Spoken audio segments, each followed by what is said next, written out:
Kryetari i Nismës Social-Demokrate Fatmir Limaj ka thënë se nuk ka marrë ftesë nga presidentja Vjosa Osmani për takim konsulativ me të gjitha partitë parlamentare të njëjtën. Ai tha se nuk e di pse nuk ka marrë ftesë, mirë po shtoi se është mirë që po ndodhin këto takime për të zgjidhur krizën politike në Kosovë. Në politik duhet të bisedohet dhe të takohet. Njerëzit që janë përgjegjës dhe drejtojnë parti politike dhe institucione kanë obligim që përtej politikave të marrin primare dhe të ulen dhe të bisedojnë. Zakonisht bisetohet me ata që ki dallime ose mos pajtime për të tentuar të që të gjesh marrëveshje apo kompromise që i shërbejnë shumicës.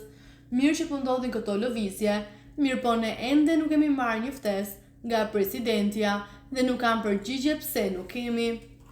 Limaj duke hyrë në objektin e kuventit për përpjekjet e 15 të konstituimit, tha se qëndrimi i 3 deputetëve të Nismës nuk do të ndryshojë as në seancën e sotme.